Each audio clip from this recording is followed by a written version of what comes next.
the heliocentric hypothesis, as Aloha says, is the most ridiculous thing out there. I can't think of anything crazier. I agree totally. But getting back to the distance, like you mentioned, someone mentioned about the distance. So what's interesting is when we're on Earth, right? The Bible says the stars were created to light the earth, to give us time and dates, okay, and to help man with navigation.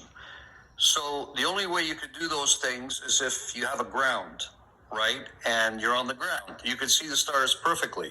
The higher in elevation you go, the less of the stars you see, because they're useless up there for us. There's no reason. You got to be on the ground. Thank you. For the stars to give us their purpose, right? Is the whole thing. The other point I wanted to make, which is very interesting, is a constellation, right? Now this is the globe telling us this, the heliocentric model. They claim that when you look at a constellation, not all the stars are at the same distance, right? There's maybe a star that's 10 light years away. There could be another one at 50, another one at 100, up to 1,000 light years. Here's my question. If all of these stars that form the constellation are at different distances, why don't we see parallax within that constellation?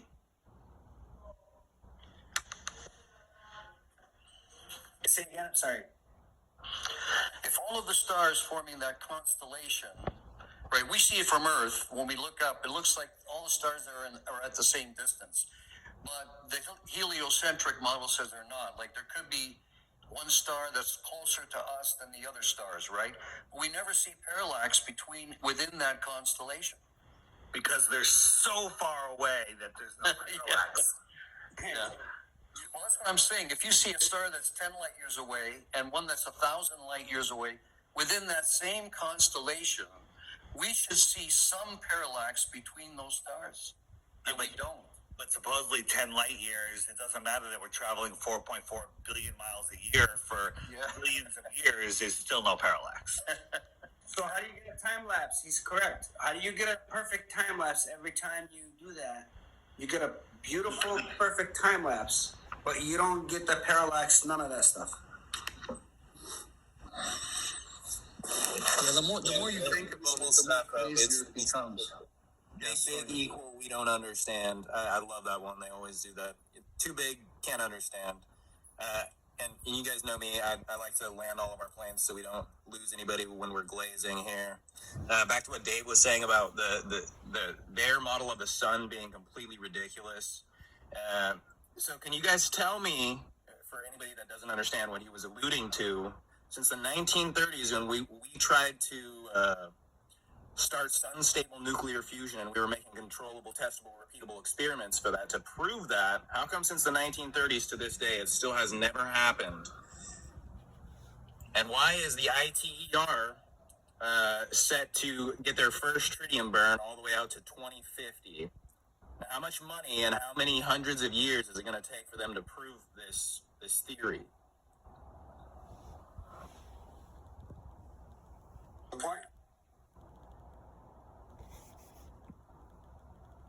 Who knows where the sun and the moon get their light energy? So I saw this like Freemason video of this guy showing you of how like there's this black sun at the bottom inside the earth and all that. So does anybody know anything about that? They could. That's what we're talking about. That's what I was saying. Okay. So remember the down center magnetic north? We're referring to and telling you that it could be the star or the Polaris or the piercing star. That's what we're referring to. Whatever he's explaining to you, that's exactly what I'm referring to, with some caveats, because even then they're not explaining everything. There's another thing for it too. In my opinion, that land is so sacred for those certain individuals that they may even came from there. They might have came from the Compass land. Compass land. Real quick, I gotta go. I love you guys. Someone needs to come up though. I think it was Curvature Note. But everyone take care. I'm at work. I'll be down in the chat though. See you guys. Thanks, Spooky. Thanks, bro. Next test. It's all speculation. We can think about it. What's happening, beautiful people? Hey, what's up, bro? Welcome. Professor, speculation 100%, but in my opinion, if you guys look carefully, this is my biggest bonus I could give anyone in my opinion. I could be very wrong, but if you look at the sundog carefully, especially the one that if you put a cup of water and I think you put a light in front of it, it shows exactly or it mimics just like the sundog. That's how I figured out even more that I would probably be right, that the sun is projected from what they call that black sun. It was more of the sundog that gave me a bigger confirmation. Meaning that it was the sundog, and due to the sundog and how you see those sundogs forming in the sky, it's what's giving me a bigger confirmation that the sun is getting projected from the center magnetic north, or the Polaris.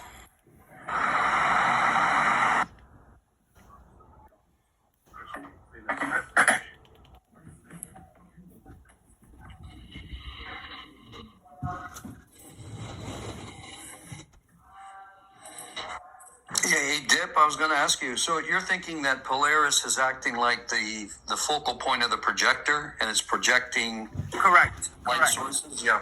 Yep. So kind of like a disco kind of like thing. You know, you have that little kind of ball thing that's way up there, and then when it moves, it kind of like flickers, and it gives the other ones the lights. That's how I see it. Yeah. It's How like the is that? disco ball, right? You're saying the disco ball is like a mirror? Right. And then in addition to that, all these luminaries, they have whatever the substance that they're made out of, or whether it's frequency or vibrations, right? They're made out of, because they all have different colors, different spectrums, different shapes, right? Is what's happening, in my opinion, is what Polaris is doing is just giving it's kind of like a flicker of a light, and whatever these objects are made out of, it just somehow gives it that kind of color that we see, if that makes sense. So yeah, if you look at a disco ceiling and it's got that round ball, I'm outdating myself, but you would see all these little spots of lights on the ceiling circling, right? On the roof of the disco, on the roof, you see all these little lights circling around. Yep. So that how I see it, it's like a disco ball, but instead of having a disco ball, now you have that little kind of like star. But I'm not saying, okay, so the creator knows best, right? So look at technology and look at the Tartarian technology and then some, right? But you can only imagine what the creator could create as a star that would actually, when it flickers, it gives all these other colors. Now, is that what's happening? I have no idea. I'm not 100% certain. I'm just speculating. Yeah, it's a good guess. You know, it's either that or it's along with the toroidal field and stuff, and that's giving us that. I don't know. I'm just saying. Yeah, no, it's a good guess. I was thinking it's a supernatural, high definition projection in the sky.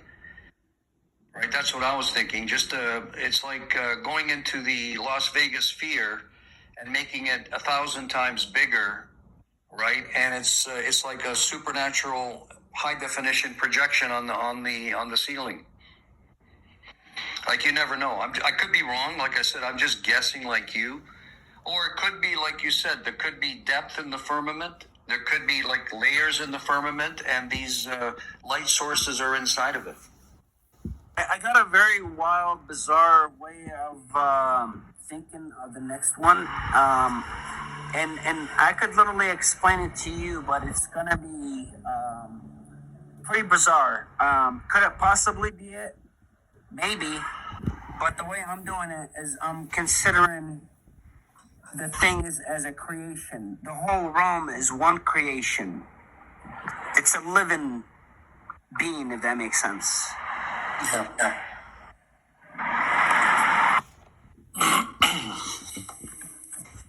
what about the moon? The moon is different. Someone said it was a negative energy form, or then the sun is positive, and then this one video I saw on YouTube called Vibes of Cosmos was like going into detail of every single thing you could possibly imagine about the luminaries and the Earth and underneath the Earth, and it was saying that the moon was like this map and of the Earth, and like the craters are actually the sinkholes in the oceans of the Earth, and then like the dark spots were the continents. Yeah, you're correct. When we put the outer lands map, which we have no proof that is completely correct. No one can confirm, right? Yeah, there's no proof of this. But that specific outer lands map, when it's put up to the moon, it fits correctly. That's what you're referring to. And as for the moon being, the anode and cathode, the sun and the moon, that's the galvanic cell of the Earth realm. You have your negative charge from your moon, your positive charge from your sun, the sea being your salt and your water, creating your electrolytic solution, and the ground being your impurities, giving you a full galvanic cell. That's insane. That's what I was thinking for like a year now. I was thinking, oh, trying to put everything together, but I didn't have a lot of people to verify or to describe what I was thinking, because just like little bits of of what you said, and I know it's not like the absolute fact, but it fits together like a puzzle. Yeah, and that coincides with, the Bible. Leviticus 2:13 tells you to salt off every offering, adding, since, we're made of so much water, we need to add to our electrolytic solution and regain your own kind of galvanic cell activation, if you will. Speaking of the Bible, clearly, sorry, bro, I didn't know if you were done or not. Did I cut you off? Okay, my bad. So, according to the Bible, and the Quran, if I'm not mistaken, it would state that the moon is, or I'm sorry, I think to reinforce the negative, or that the moon is negative and the sun is positive, it clearly states in those books that he made the night for you to rest, meaning that if you are not out, that moon can't take that negative energy, if that makes sense, or give you negative energy, if that makes sense, right? Because you would be rested. But during the day, you would be out, so you get more sun, the exact opposite. Did anyone ever pay attention to that by any chance? What do you mean, Dip? Where are you going with this? We know that the light gives us the excitation to our electrons, right. positive ions. But what I understood from the creator, from the books, is what I was trying to say, is that that's why he's telling you that the night is for you to rest, to sleep. And what happens is at nighttime, again, is the moon becomes that, taking the energy kind of thing, right? So my thing is that, did you guys know that we were actually meant to be sleeping at night and not outside, because this is what really happens? Did you guys know that or no? It's interesting what you're saying. So you're saying that the moon gives us the calmness at night, sort of thing. It creates like we're electrochemical beings, and that you're saying that the moon at night gives us sort of a tired feeling. No, I'm saying that if the moon takes energy, if that makes sense, or sucks energy, right? Since it's negative, or if it does give you a negative energy, that's what that means to me, because he clearly does not want you to be at night out. He wants you to be rested. Not only that, your pineal gland gets sensitized at night when you're sleeping, when it gets dark, and there's only specific time for that thing to be reducing some of that serotonin chemical, I guess, through your pineal gland. But I'm not the best to talk about this. I'm pretty sure the legends over here know all about it. I think it's fucking bullshit, to be honest, because No? No, because the moon is not for the night. What do you mean? Period. Because we see the moon in the day, right? Well, that's true. That's true. That's interesting. Professor makes a good point as well. But what's interesting with electrostatics, right, that we believe that replaces gravity, you need two Gaussian surfaces. Like a battery needs two plates, right, negative and positive. And so, we have two Gaussian surfaces, but they need to be flat, right? You can't have them curved. You need, yeah.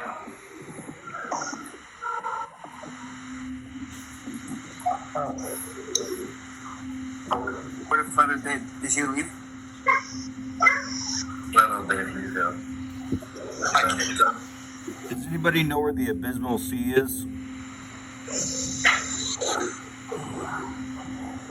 I don't I've know. heard the term. I don't know location. Well, it's on the moon, but it's in the ocean, but like not an ocean that we're used to talking about. And then there's like, I guess my question is like, are those other continents that's shown on the moon map, like on the other side of the Antarctica, or in between the ocean between Antarctica? It's multiple directions. It's kind of an encompassing area.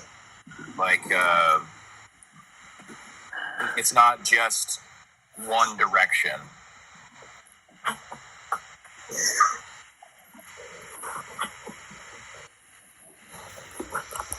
I guess the question I'm asking is like, is the whole thing the dome, or just the area where the moon is?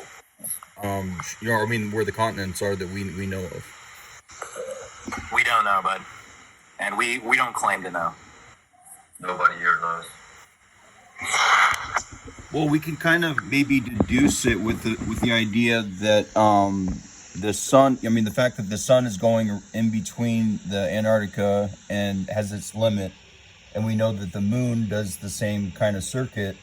So we know that area is where the moon and sun go. So isn't that right on the edge of where Antarctica is?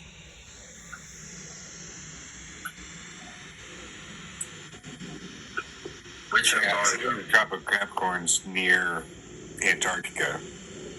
Where is Antarctica on this map? Yeah, this is where. So remember, guys, when I was telling you from the beginning that I don't believe in the ice wall. There's a lot of people, I don't want to mention by names, that looked at me sideways, going like, "What are you talking about?" I think Professor Rakia can elaborate and maybe even agree with me. Now, where is the ice wall according to that map? Now, they could make it for you, but then you got to really ask yourself, what's causing that ice wall to be at that spot? The continent. Perhaps the absence of the sun.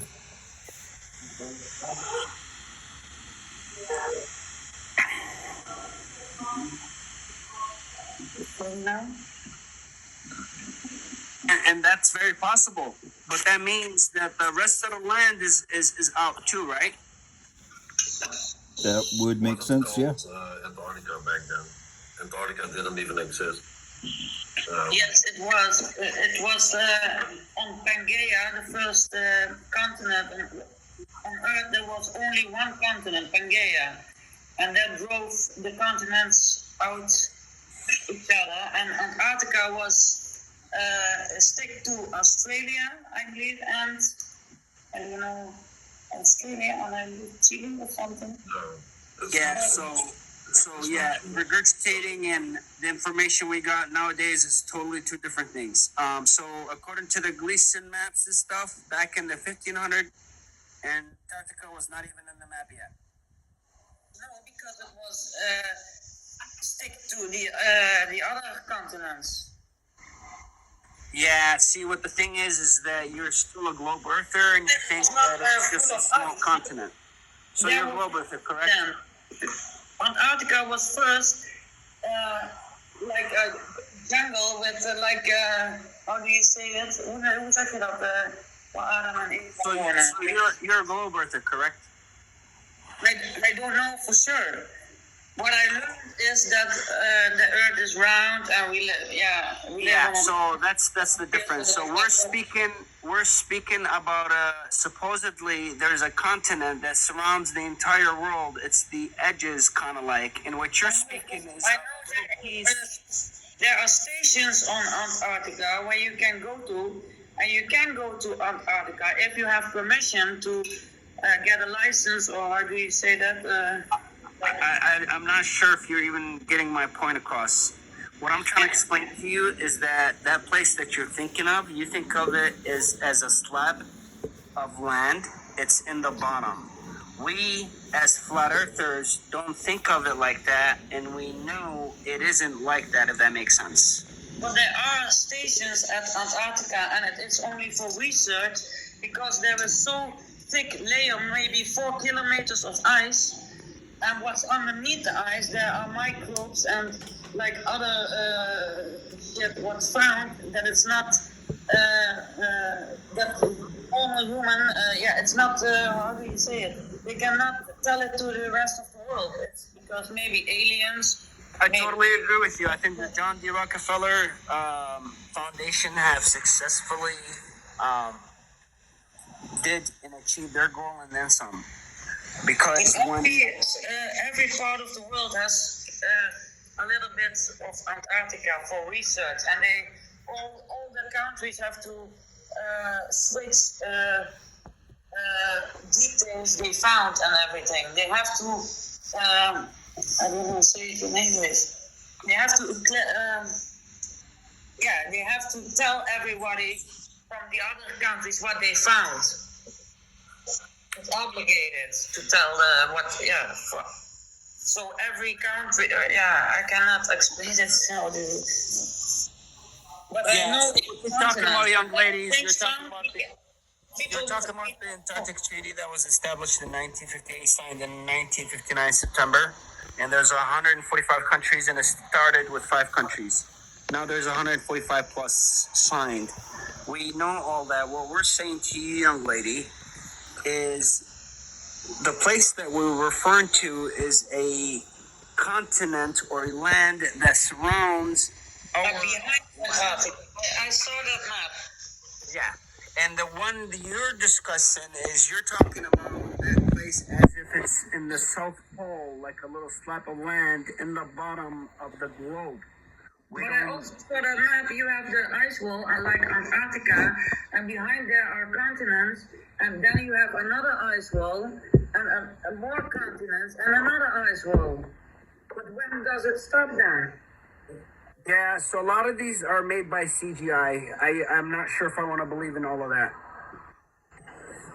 I saw, So, but I believe there are things on Antarctica we cannot know because it's too big for humans or for the Earth to. I don't know. And that's why it's only for research. And any of you guys believe in the ice wall? We have a shoreline that holds our waters in. Yeah, I don't know an ice wall, but I do believe that there's going to be a shoreline to Antarctica that's sure it's higher than the water. Plus, the highest elevation continent is Antarctica, so I don't want to call it an ice wall, but I do believe there's definitely an awkward side shoreline. Antarctica has the most fresh and sweet water in the whole world. So if there is no drink water left on the Earth, we must go to Antarctica because, or they must. You're claiming things that you don't know. Have you ever been there? They say this about the Netherlands. We have the cleanest drink water here.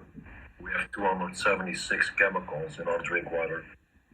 This is what you're repeating news. You don't know anything about. Has anybody seen that flat Earth video where this guy's using this like infrared camera outside of a window? So it could be both.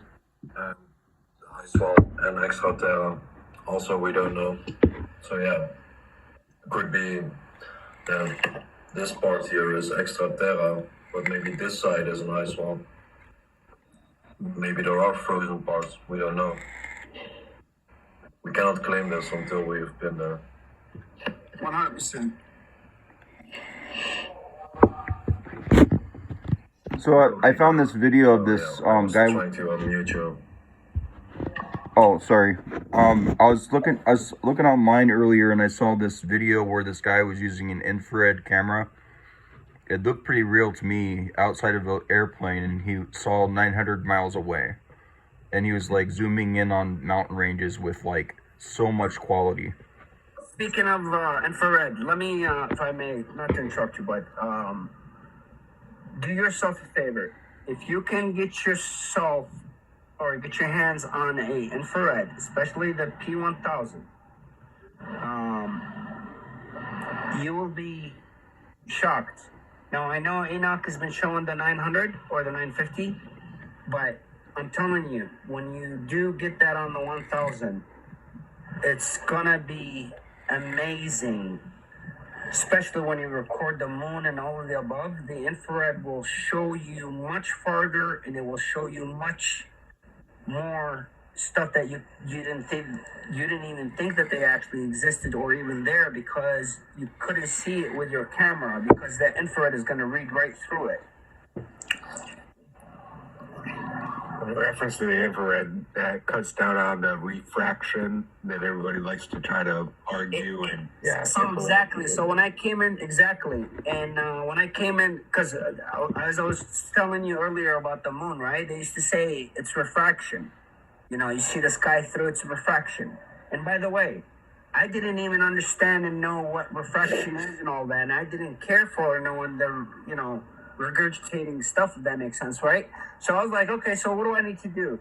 They're like, well, if you could see it and you could see right through it, then that means it's not refraction. I said, okay, I'm gonna go give me a camera and I'm gonna go zoom right through and see if I could see that. That's what basically would happen or not, right? So when I came to TikTok and we're talking about the flat earth, people are saying, I'm sorry, I opened my TikTok channel because of flat earth, because there was some certain individuals, they look like they're pretty new, and some of the stuff that they were saying, it was not right. So I wanted to kind of like, you know, when you sit on the bench and someone keeps saying stuff and you're like, no, that's not what it is, and it makes you want to go in there even though you didn't want to. That's exactly how I felt, and that's how I got in here, because I didn't want to be in this thing. But anyways, but the now I forgot what I was saying. Sorry, guys. Say again. well, I'm glad you got part of it. I'm sorry. Well, I'm glad you became a part of it, Dip. Yeah, cheers, brother. Much love. Yeah, man. I was just saying, like, back in the day, I was trying to zoom in to see if that was actually refraction or not. And, you know, when I zoomed in, realized that it wasn't refraction like they claim. But when I came in, my whole interruption with this young man was to try to explain to him that I was hearing a lot about the refraction. Every time you ask them something, it used to be their go-to. So it's gravity, then refraction. So I used to tell them, okay, use infrared. But none of them used to understand what I'm talking about. You see what I mean? No matter how much you explain it, they'll still say refraction. I'm like, the infrared takes care of that. I like to bring up that their whole basis is a theory based off of a theory based off of a theory, which is general relativity, which branches off to the theory of gravity, which branches off to theory of heliocentrism, and then other facts after that. It's like the most ass backwards thing I can imagine. And I'd produce that fact to them, and they're just like, they get really like irritated, but they don't really have anything to say. They're just like, well, that's not true, or something like that. Yeah, and we go there a lot when we're having debates with Globers. They don't have what I call the CTR 99% of the time. That's your controllable, testable, and repeatable experiment to bring it from theory into reality. Now, with us, with natural sciences, we try to stay in the realm of reality, that what we can control, test, and repeat, or has been done in the past numerous times, and stays away from the realm of fantasy, which is theoretical. And when it comes to terms to philosophy, that's a different discussion. We all need to try and figure out the truth, but when we're supposed to adhere to a system that is based off of almost all theoretical and not provable science, not observable and repeatable, we just don't play with that over here. Yeah, all of our testing can be done small scale, and we could prove what we believe from a small scale experiment. What the Globers need is they need the whole planet, sun, they need the whole heliocentric model to prove it. So they say.